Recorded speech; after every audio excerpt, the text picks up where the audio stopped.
Mesdames et messieurs, membres de la communauté Pro-Info, nous nous retrouvons encore aujourd'hui pour analyser les questions d'actualité, comme toujours, comme d'habitude, parce que vous savez bien, en tout cas, c'est ici. Merci. Vous avez constaté que nous avons fait 2 jours d'absence, simplement parce que nous avons été dérangés par la santé. Et voilà, quelles que soient les conditions, nous sommes dit, nous devons nous battre. En réalité, aujourd'hui, à Kinshasa, les conditions ne sont pas normales. Qu'on parle de l'électricité, qu'on parle des déplacements avec les embouteillages, qu'on parle des déplacements avec les mauvais états de route. Donc, les conditions sont tellement difficiles et nous nous sommes dit, malgré les conditions difficiles, nous allons nous battre, nous allons nous décarcasser pour qu'en fait, nous puissions produire cette émission parce que nous avons fait 2-3 jours sans production du fait de l'empêchement dû au mauvais état de la santé. En tout cas, merci. On est là aujourd'hui.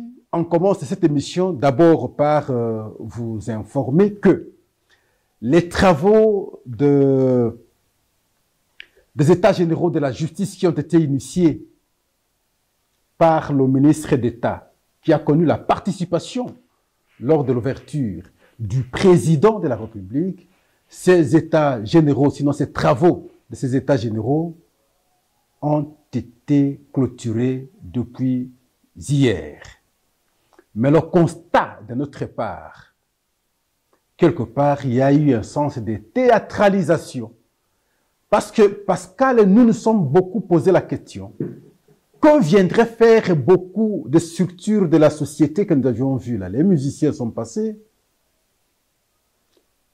et les ceci sont passés, donc pratiquement les discours qui ne valaient pas leur peine. Et pourtant, il était question de poser le vrai problème en termes de la prestation, très sérieusement ici, de magistrats pour que les décisions qui sont pondues soient à l'intérêt de tout le monde afin d'aider notre pays. Mais curieusement, on a fait balancer, on a fait passer tout le monde. Et vous aviez suivi les discours, il y a par exemple la commission des censures qui s'attaque au CESAC, le CESAC qui s'attaque aux commissions de censure. On se dit, mais finalement, c'est pour quelle fin? Et ce n'était pas l'important. La justice dont on parlait ici, ce n'est pas une justice, non, c'est la justice au sens de décisions qui découlent des procès organisés, le comportement du magistrat. Et nous, à l'époque, nous avons fait des propositions, nous avons dit, d'ailleurs, les États généraux ont été organisés en 2015. 350 résolutions ont été pondues. Centaines simplement ont connu l'application. Mais tout le reste. Et nous disions que le problème en réalité, c'est dans la prise en charge du magistrat. Dans la prise en charge, son salaire, ses conditions de vie, comment le sécuriser. Et deuxième étape, nous avions dit, c'est dans le recrutement parce que aujourd'hui, la dimension politique prend le dessus sur les caractères compétents du magistrat sélectionné. Et c'est le quota qui est partagé aux hommes, aux acteurs du pouvoir pour qu'ils envoient maintenant leurs noms. Et il fallait maintenant décourager ces aspects des choses. Aussi, l'imposition de la politique sur les décisions de la justice, les décisions des magistrats, sont des propositions que nous avions faites la fois passée. Mais curieusement, dans ces États généraux, les gens sont allés ailleurs.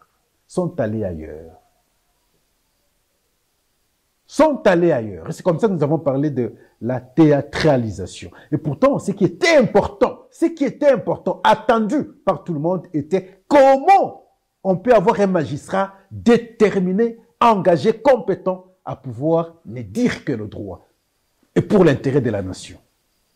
C'est cela l'objectif. Mais malheureusement, on tape à côté. Bon, espérons que ça n'a été qu'une manière d'embellir le temps Mais sinon, on va cibler ce qui est plus important. C'est des questions qui touchent directement à la vie du magistrat. Deuxième question, c'est l'interpellation à l'Assemblée nationale du ministre d'État, ministre des Infrastructures, Alexis Guissaro. Celui-là, chers membres de la communauté, que vous savez bien qu'à travers ce plateau, chaque jour, nous le disions. Et surtout, pendant pendant la période de la saison sèche, nous étions d'alerter ce qui arriverait pendant la saison de pluie. Et nous y sommes. Et on s'est demandé pourquoi il avait été reconduit dans ce gouvernement, alors que par le travail, il ne s'est pas distingué, il n'a pas un poids politique, et nous sommes dit finalement, c'est quoi comme réalité? Le travail est bâclé, le travail n'est pas bien fait. Aujourd'hui, la vie des Congolais devient difficile à cause de Alexis Guissaro, à cause de mauvais travail du ministre des Infrastructures. Les routes sont totalement délabrées à Kinshasa, conséquence, les embouteillages. Là aussi, posez bien le problème. Au lieu d'identifier effectivement le problème, manque de routes, il faut créer des routes, il faut réhabiliter des routes afin de désengorger, en tout cas, les artères les plus publiques. Mais bon, on pose mal le problème, on dit non, créons des sens contraires. Peut-être que ce n'est pas sa compétence, le ministre des Transports, de faire les routes, et il s'est estimé à son niveau, et tantôt, mais ce n'est pas ça la solution. La conséquence, ça a encore créé des embouteillages sur le boulevard du 30 juin, comme vous ne pouvez pas imaginer. C'est dans ces conditions aujourd'hui. Essai erreur. Et pourtant, la question est simple. Tout le monde sait comprendre qu'à Kinshasa, le problème, c'est les routes. Il n'y a pas autre chose. Il n'y a pas autre chose. La ville devient très sale à cause de manque de routes. Si on peut avoir une et tous les véhicules se déversent sur cette route et la conséquence, blocage. Lorsqu'il y a blocage, c'est nous qui en souffrons. Et Guissaro, là où il est en joie. Il est calme. Il est interpellé à l'Assemblée nationale. Il y a un député national qui a déposé une question orale avec débat.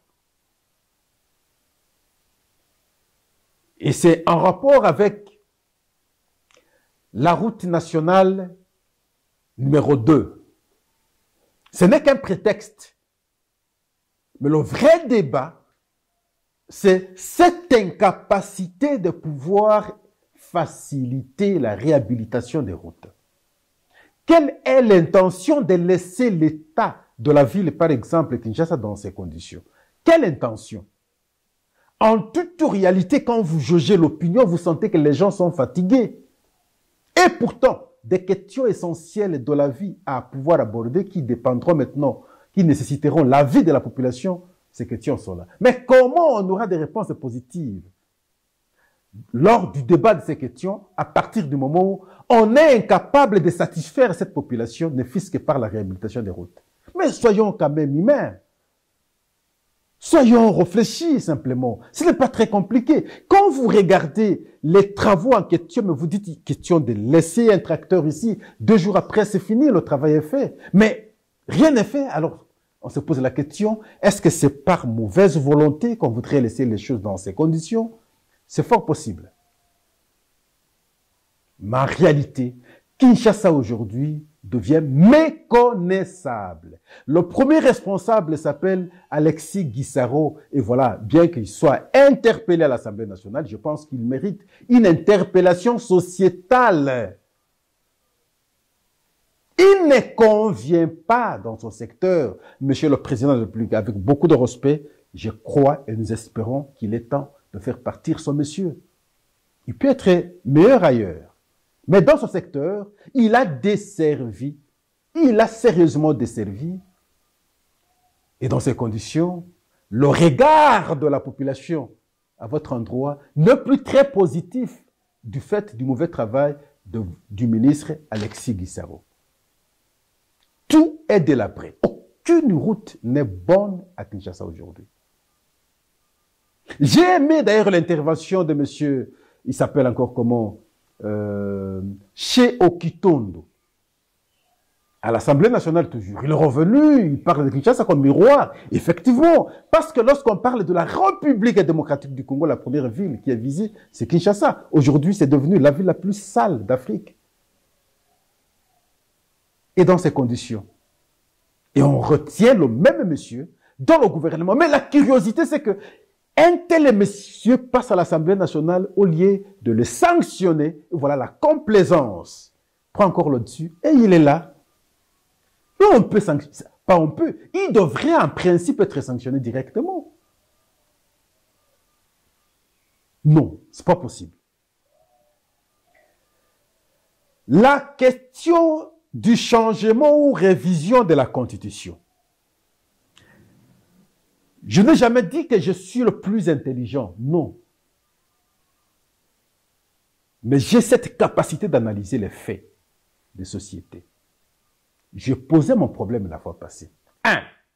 La Constitution est-elle changeable, oui ou non? La Constitution est-elle révisable, oui ou non? La réponse est oui. Ah, d'accord. 2. Quand est-ce qu'on peut changer la Constitution et quand est-ce qu'on peut réviser la Constitution?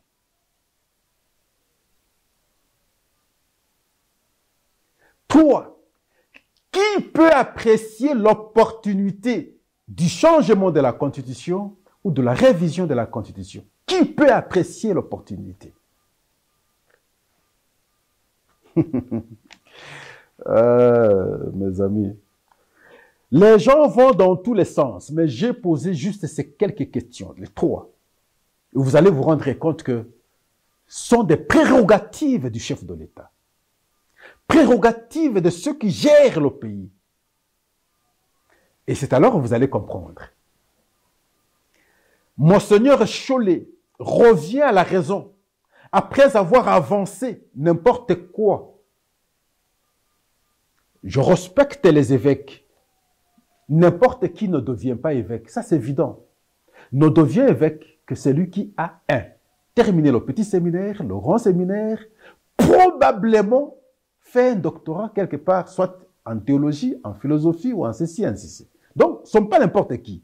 2, sont des gens qui vivent, bien entendu, avec la base, avec la communauté, avec les gens, qui voient la souffrance des Congolais. Il n'y a pas de débat.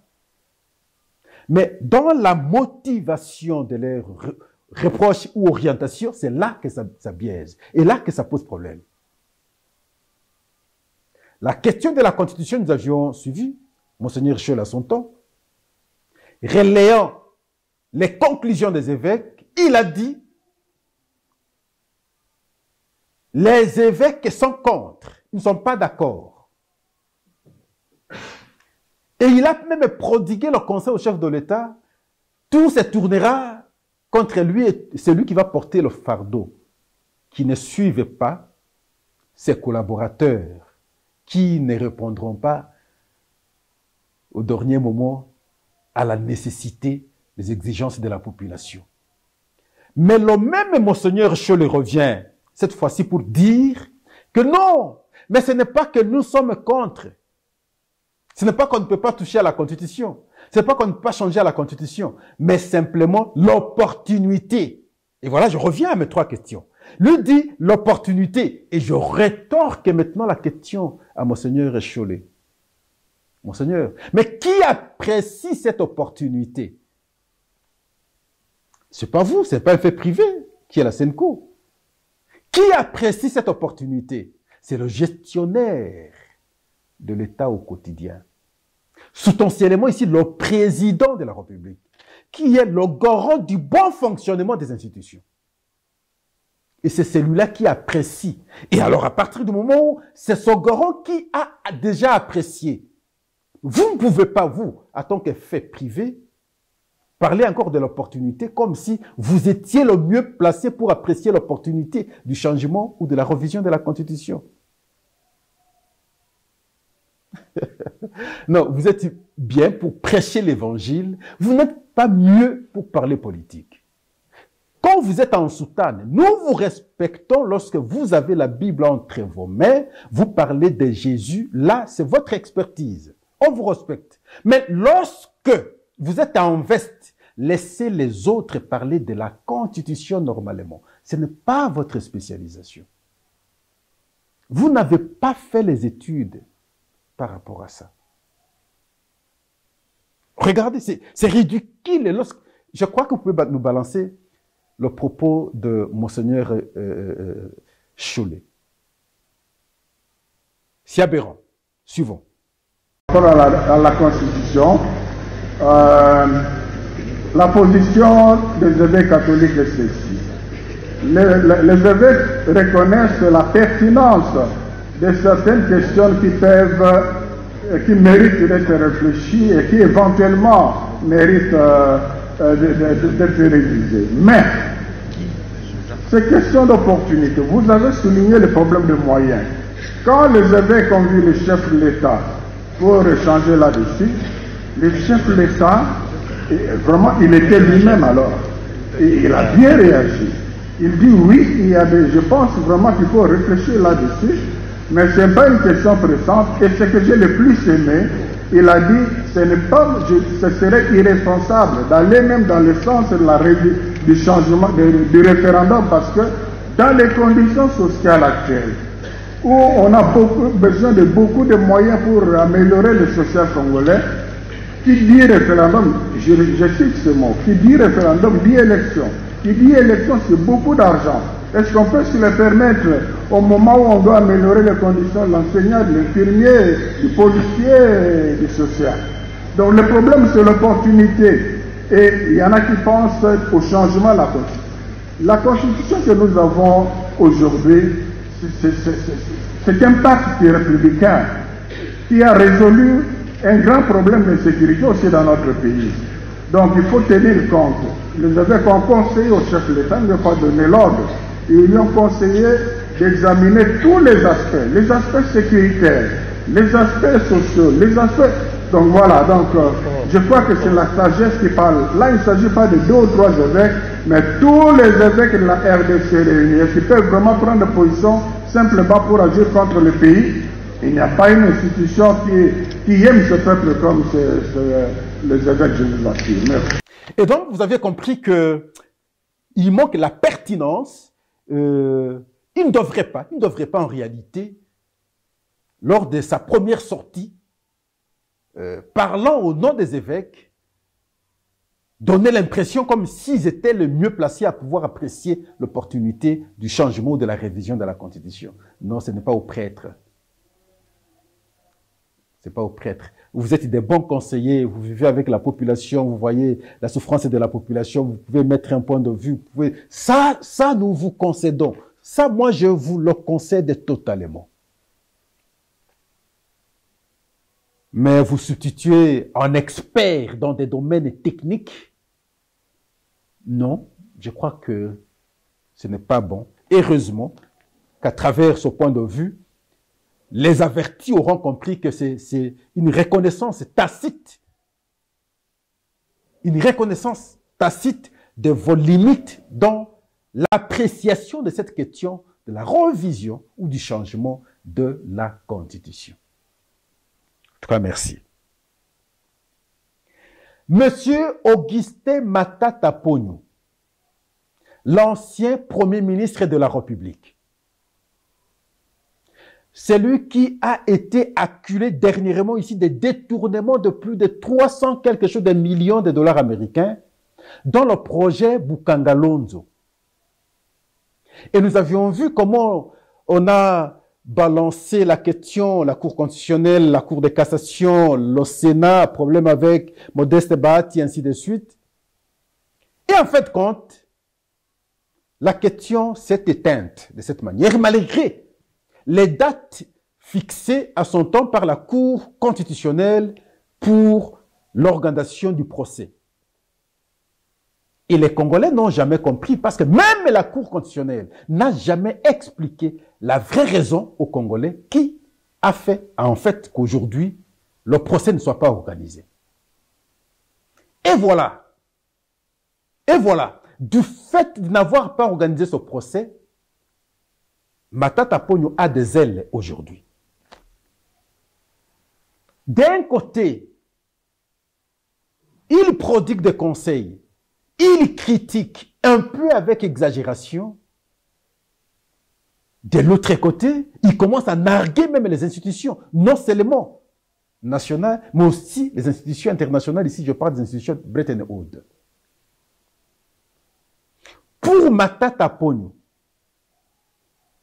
les acteurs, les animateurs des institutions en République démocratique du Congo sont des grands détourneurs. Et voilà un détourneur présumé hier, aujourd'hui, qui accuse les autres aussi des détourneurs.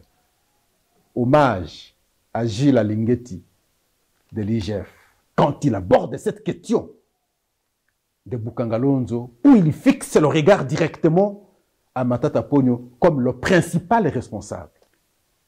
Et voilà, le principal responsable se transforme en donneur de leçons, se transforme en faiseur de péché prêcha. Les institutions de Bretton Woods. Et là, c'est Matata Ponyo. Ces institutions de Bretton Woods, pour Matata Ponyo, sont même corrompus par les Congolais. Ça veut dire que les Congolais sont des corrupteurs. Et les institutions de Bretton Woods sont des corrompus en même temps. Et voilà pourquoi on ne parvient pas à sanctionner les travaux qui sont mal faits par les institutions congolaises. Ça, c'est Matata Ponyo. Mais c'est grave. Vous ne pouvez pas afficher une très mauvaise image comme ça de votre pays à l'extérieur, quelles que soient les conditions. Je pouvais peut-être imaginer que les linges sales pouvaient se laver en famille. Bon, d'accord, même si aujourd'hui on peut dire les machines sont venues, on peut prendre les linges de la famille et laver à l'extérieur, c'est vrai.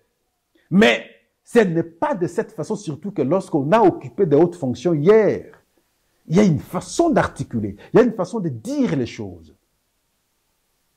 Comment vous allez prouver, en fait, que ces institutions de Bretton Woods sont corrompues, que les institutions de la République démocratique du Congo, à travers leurs animateurs, sont des corrupteurs, ils ont donné l'argent aux institutions de Bretton Woods pour que ces institutions de Bretton Woods ferment les yeux. Ça n'a pas de sens. Voilà la raison, la nécessité d'avoir des bons magistrats. Lorsqu'il y a un cas de soupçon sur les détournements, qu'il n'y ait pas de corrompus, que les gens soient plus sérieux pour suivre de près. Lorsqu'il y a le clameur public, mais on n'a pas besoin qu'on vienne vous saisir, vous, magistrats. Vous devez vous-même vous auto-saisir. C'est comme ça que vous saurez réguler la société. Ce cas Matata Ponyo serait déjà résolu depuis longtemps. Mais malheureusement, dans les conditions où nous disons bien notre justice est malade, et en même temps la politique est dedans, et voilà, cette question jusqu'à aujourd'hui est dans un état ou dans un point mort. Et la personne, se considérant comme elle l'avait, il se considère aujourd'hui comme elle l'avait. Et il se permet maintenant de dire ce qu'il pense, vrai ou faux, contre les autres. Et voilà. Alors qu'est-ce qu'on fait cette fois-là? Il faut savoir supporter. Nous autres ne serons pas supportés parce que nous ne sommes pas dans les institutions, mais nous sommes à mesure d'analyser et de démontrer, vous n'êtes pas mieux placés pour prodiguer conseil, pour regarder les autres de cette façon-là. Laissez la société le faire, les autres membres de la société le faire, ils sont mieux placés que vous, parce que vous êtes trompés. Vous n'êtes pas différent des autres. En tout cas, merci. La question de l'Est. Et vous savez, à travers ce plateau, nous disons toujours, il sera aberrant. Un matin, vous vous réveillez, vous abordez la question, vous parlez d'actualité, mais vous oubliez ce qui est plus fondamental pour une république. Les frontières ont été violées, aujourd'hui occupées par d'autres personnes, par les envahisseurs. Voilà pourquoi de temps en temps, il faut revenir à cette question pour l'aborder normalement. J'ai tenté d'apprécier le comportement du gouvernement américain avec les démocrates, Biden à la tête comme président, même s'il est sortant. Depuis toujours, je vous disais qu'il y avait des lobbying rwandais qui étaient vraiment en intelligence avec eux. Ma crainte, et vous aviez suivi un moment où Biden avait dit qu'il devrait maintenant se rendre à Luanda. À Luanda, c'est là où nous étions en train de discuter avec le gouvernement rwandais à travers nos ministères des Affaires étrangères dans l'initiative de la SADC afin que nous puissions apprécier cette question de M23 et je disais que il est mieux, Pascal, je disais, il est mieux qu'un républicain soit élu parce qu'avec les démocrates aujourd'hui, ils sont en intelligence avec les lobbying rwandais. Et les Américains sont allés aux élections, les démocrates perdent. Parce qu'ils ont compris qu'ils ont perdu, maintenant il faut refaire les choses autrement. Il ne faudrait pas que les républicains viennent les corriger rapidement. Maintenant, qu'est-ce qu'ils disent? Ils demandent au gouvernement rwandais de pouvoir à tout faire retirer maintenant ces éléments du sol congolais avant le 20 janvier, c'est la date de la remise et reprise entre les démocrates et les républicains. C'est la date où Trump va entrer en fonction aux États-Unis comme président légalement élu. Et les démocrates, déjà, maintenant, demandent au gouvernement rwandais de retirer maintenant ses militaires. Mais Pascal, je vous rappelle toujours, chers membres de la communauté, réfléchissons. Je ne sais pas si on me nommerait un jour le destin de quelqu'un qu'on ne connaît jamais, ministre des Affaires étrangères. Ce serait une bonne chose, je pense.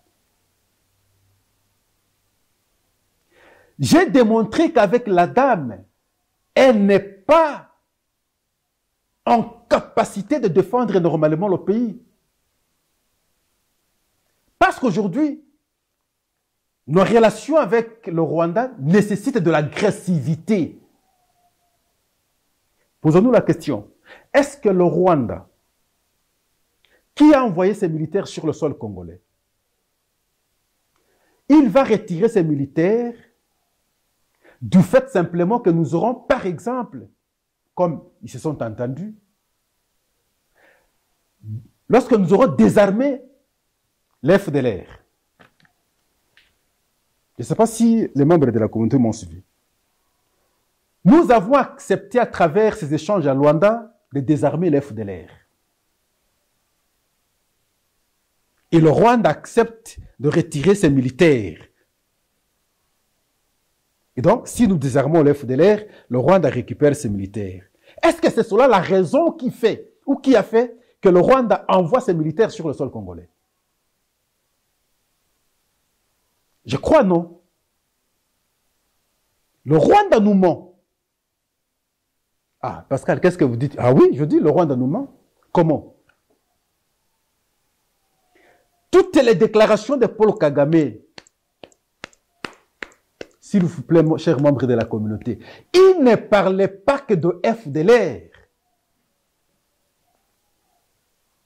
Il vous parle quelque part qu'il y a des Congolais tout qui sont au Rwanda. Mais ce cas n'est pas résolu. Ce cas ne sera pas résolu du fait de désarmement de FDLR. Non. Il vous parle de temps en temps que ce qui arrive, c'est le désordre de la gestion, de l'administration, la gestion des institutions par les autorités congolaises. Il vous parle de temps en temps qu'il s'agit d'un problème congolo-congolais. Il vous parle de temps en temps qu'ils sont à la quête des espaces et parce qu'il faut revenir selon les rêves aux frontières avant 1885. Donc, tous ces discours étaient infondés. Donc, la raison, la fondamentale, c'est l'FDLR. Et pourtant, même le Rwanda sait que l'FDLR n'existe plus assez. Et donc, vous comprenez que tout ce qui a été dit et fait à Luanda n'était pas fait avec détermination, avec engagement de la part de la ministre des Affaires étrangères congolaise. Parce que la vraie raison de la présence rwandaise sur le sol congolais est ailleurs. Ça n'a rien à voir avec FDLR. Ça n'a rien à voir. Et sinon, alors, l'Ouganda, qu'est-ce qu'il a à voir? En tout cas, merci. J'ai juste voulu vous faire comprendre comment nous devons savoir réfléchir, raisonner, en tout cas, afin de bien contourner le Rwanda. Si nos réflexions sont un peu prosaïques, un peu terre à terre, à ce moment-là, on ne résoudra pas efficacement la question. En tout cas, merci. Les conditions ne sont jamais faciles ici. Nous vous présentons une fois de plus les excuses. Regardez dans quelles conditions nous transpirons. Merci parce que vous avez été attentifs de nous suivre de début jusqu'à la fin avec les quelques points que nous avons développés. Le premier, c'est un rapport avec la clôture des travaux des États généraux de la justice. Nous avons parlé de la théâtralisation et pourtant le problème était ailleurs. Nous avons parlé de l'interpellation à l'Assemblée nationale du ministre de Travaux publics Alexis Guissaro et nous disions son travail n'est pas bien fait. Nous suggérons une sanction d'ailleurs contre lui. Nous avons parlé de la Constitution avec la position des évêques et la deuxième position prise par Monseigneur Cholet pour parler de l'opportunité, la non-opportunité du changement de la Constitution. Et nous avons dit, ne peut apprécier l'opportunité que le chef de l'État et non les faits privés comme la Senco. Nous avons parlé de Matata Pogno qui aujourd'hui porte les ailes alors qu'il aurait été quelqu'un qui, à ce stade, peut être en prison. Et là aussi, il faut rire un peu. Regardez à l'Assemblée nationale. Soyons sérieux, s'il vous plaît. Qui est à l'Assemblée nationale? Qu'on parle du président de l'Assemblée nationale. Il a été, pas longtemps, devant la justice. Sur quelle question? Détournement. Détournement des fonds publics. Matata Pogno en question. Détournement des fonds publics. Et c'est les mêmes. C'est les mêmes aujourd'hui qui ils ont l'audace de se mettre devant les gens et puis prodiguer des conseils, donner les orientations. Non. Non. Vous êtes déjà devenus des impropres de la société, mais malheureusement. Et nous avons aussi abordé la question des États-Unis, la problématique de la guerre à l'Est avec le 23. Nous avons démontré de stratégies pour comprendre que la raison de la présence rwandaise sur le sol congolais ne se résume pas à l'éradication des FDLR, mais plutôt, n'est-ce pas, aux intentions malveillantes du Rwanda sur le sol congolais, avec objectif de gagner les espaces, et voilà, ils trouvent d'autres prétextes ailleurs. Et nous, naïfs que nous sommes, nous semblons céder très facilement, nous devons comprendre que ce n'est pas cela la raison, et nous devons nous organiser autrement. En tout cas, merci. N'allez jamais ailleurs, restons ici. Beaucoup d'autres plateformes s'organisent. Je crois demain après-demain, nous allons vous informer comment vous pouvez être sur WhatsApp, puis échanger avec vous, avoir aussi tout ce que nous avons fait ou nous faisons comme travail, les actualités de chaque jour, vous pouvez vous retrouver là aussi. Nous pouvons constituer une communauté. Je crois à travers le numéro ici, vous pouvez aussi nous faire vos numéros. On peut en tout cas vous insérer dans ce groupe-là pour que nous soyons plus nombreux. Ce serait une bonne chose. Vous avez la page YouTube que vous êtes habitués de suivre, alors on est là.